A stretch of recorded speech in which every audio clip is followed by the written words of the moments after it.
One of these days I'll do a project that doesn't take me like 6 months to finish. This is a PS3. This is also a PS3. This is a PlayStation 3. This here is also a PlayStation 3. And this is a PS3. I bought most of these broken for parts. One of these I got working from a swap meet, but it's still decently dirty and damaged, so it's getting lumped in with the rest. Either way, let's see if I can fix them up and maybe sell them for a profit. But first, I gotta find out what's wrong with each of them.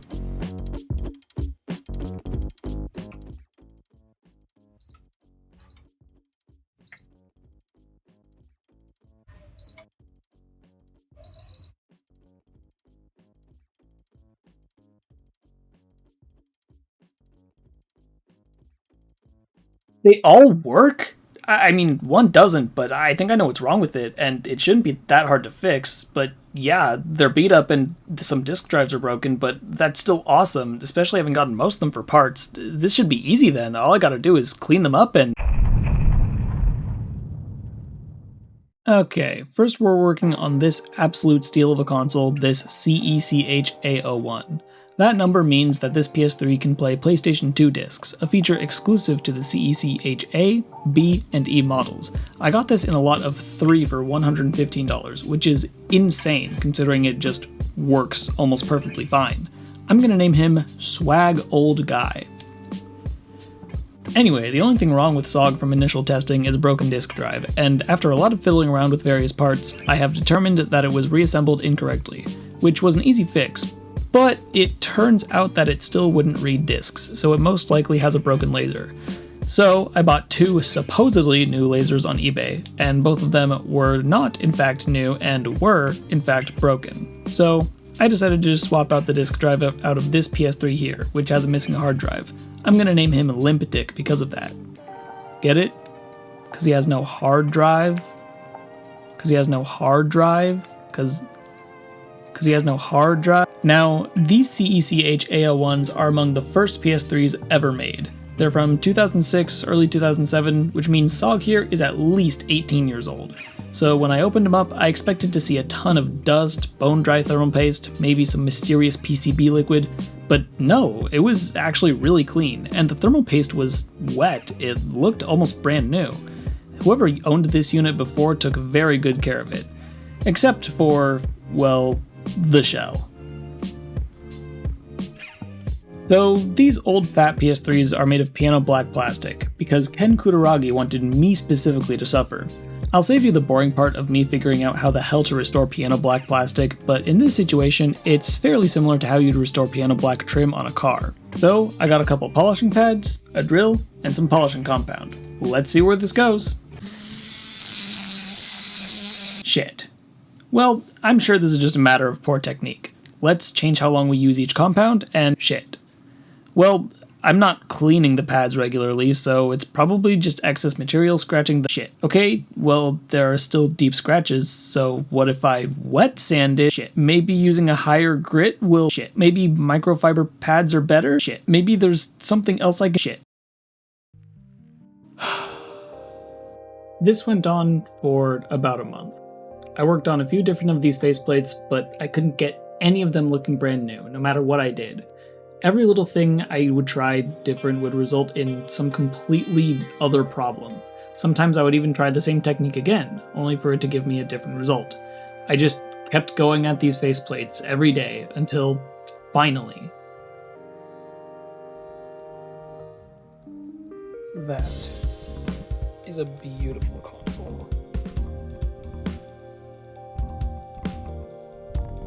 That's not piano black, I don't know what is. Oh, God.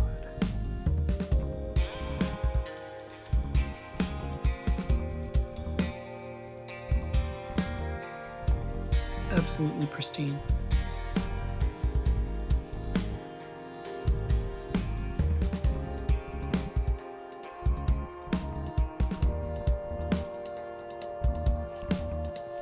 That was a really proud moment. There aren't a lot of resources online or anything for restoring PS3 shells, so it felt really good for me to figure this out all by myself. And after I got it all reassembled, I loaded up SOG with some custom firmware, put him through a bunch of stress tests, and once I knew he was working well, I just played some games. Motorstorm, The Last of Us, Peter Jackson's King Kong, the official game of the movie, and much, much more. It was really nice to enjoy the fruits of my labor, especially after such a long time working. Oh yeah, I have 4 more of these to do.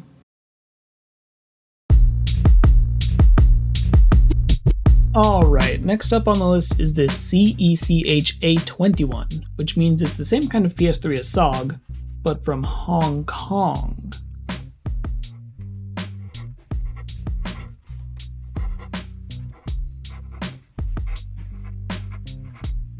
So this one gets the same process. Disassemble, clean it out, give it less sanding this time because that's generally not good for plastic, and then a good polishing.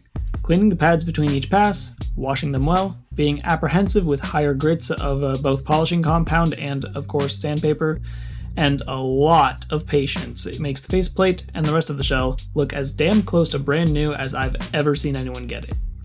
Does that look fucking sick or what? This one didn't turn out quite as good as the last one, mostly because I'm lazy, but it still looks 100 times better than before. Finally, we can give Hong Shlong some fresh thermal paste, a good dusting out, yet another new disk drive, and now we can put it through some stress tests.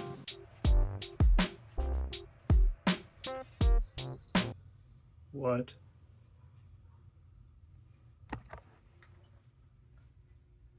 No!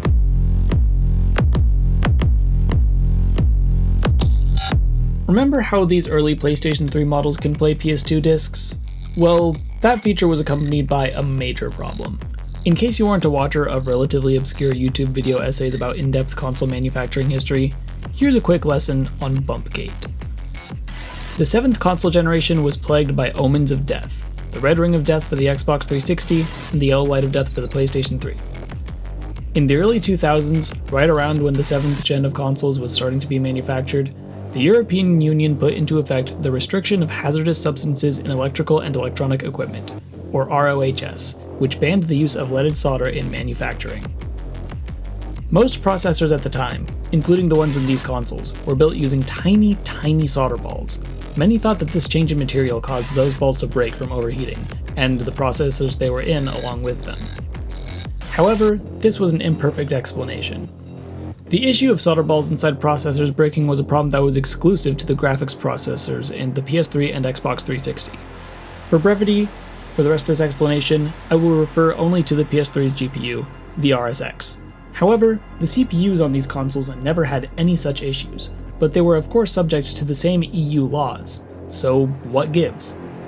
As it turns out, thermal cycles were stressing out the solder inside the GPU and breaking balls, but the balls weren't breaking on their own. The underfill that was used was the problem. This is a silicon material that fills in the gaps of air that would otherwise occur between the pieces that solder balls connect. The problem was, the underfill used here had a much lower melting temperature, and so when the PS3 heated up, the underfill in the RSX expanded, and the balls got stressed until one broke, resulting in a GPU failure, resulting in a yellow light of death. To this day, it's still not known exactly who is to blame for all of this. It could have been TSMC, the company that manufactured the processor dies, it could have been Nvidia, who created the GPUs, or it could have been negligence from Sony themselves. No matter who it was, we know for a fact that it resulted in a lot of dead consoles. So, nearly 20 years after the controversy, what does this mean for me?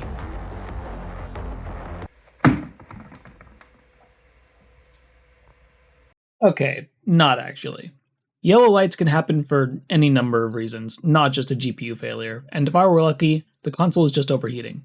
Unfortunately, given the nature of a yellow light only showing up when a game starts rendering things, it's almost certainly a GPU issue. I'll put this console aside until I can do a more proper syscon diagnosis. Really quick, I got the syscon error logs, and as you can see, there is a ton of 1001 and 1002, which means that it is almost certainly a NEC token failure, not a GPU failure, which is good, but still requires a good amount of fixing, so yeah. But I'm afraid Hong Shlong is wasted, at least until I have enough skill time and money to do an RSX swap or something. So, let's move on to the next one. This console is my OG, my own PS3 that I bought at a swap meet in 2023. I've been using it since then, so I know it works all well and good. But it's not exactly from my childhood, so I have no qualms about tearing it apart. Cleaning it out and replacing the thermal paste was easy as balls. Polishing it was not. Remember all of those issues I had polishing to begin with? Well, after having worked on this one with the same process, I seem to have made a discovery. You see, OG here is not a backwards compatible PS3. It's a CECH H01. These models, and all the non-backwards compatible fat models, have a few visual differences, mainly the trim and logo being satin instead of chrome. Well, it turns out that the plastic they're made of is also just a bit different. It's more fragile, it scratches really easily, and it's super easy to get it just hot enough that it permanently changes shades. In fact, it's pretty much impossible with the tools that I have now to give it the same mirror finish that I did with the previous two. Even with all of the trial and error put into practice from before, OG would always be left with a slight haze that I just couldn't get rid of. This was pretty demotivating, so I just made it look as good as I could. It's not perfect, but at least it looks better than it did, and it's probably going to work better now either way. That's worth something, I guess. Probably not the 3 months I've put into these things at this point, but whatever. Next PS3. We're returning now to Limp Dick. This is another newer fat model, a CECH G01 to be specific. This is also one that I used to test some other polishing techniques. Yeah. So this one definitely ended up looking the worst. A bunch of scratches were too deep to remove completely, obviously including the one I put in myself. That, including the sensitive plastic, made it less than ideal. But once again, I made it look the best I could, and it turned out alright.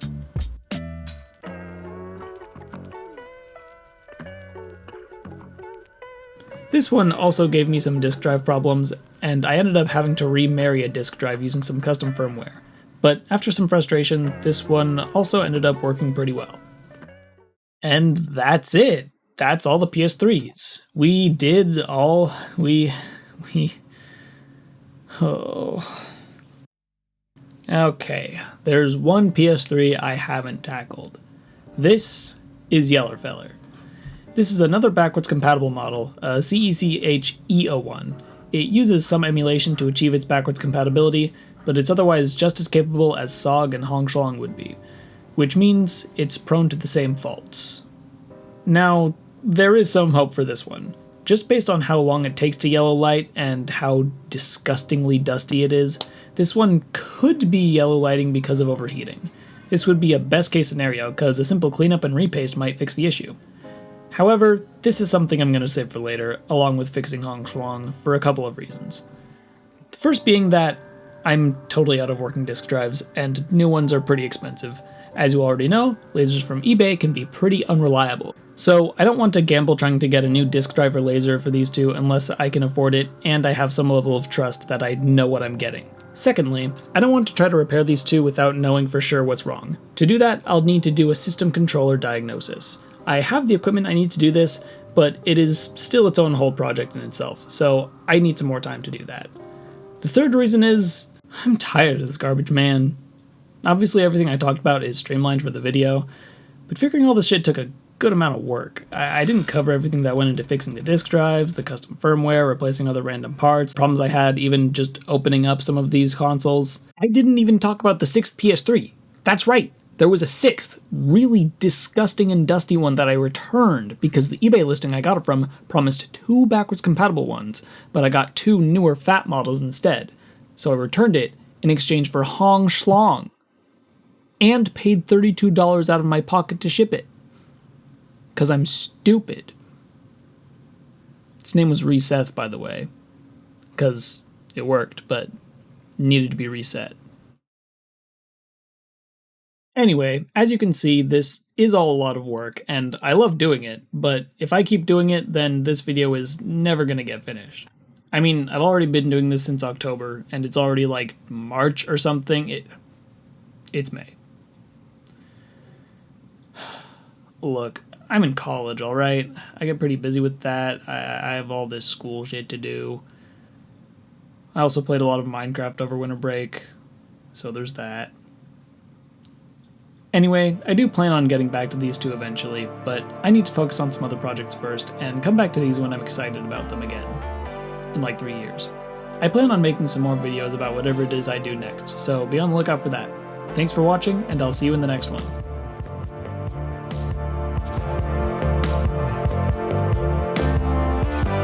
Oh, right, I almost forgot, the whole point was to sell these. Well, shit, let's see if I made any profit.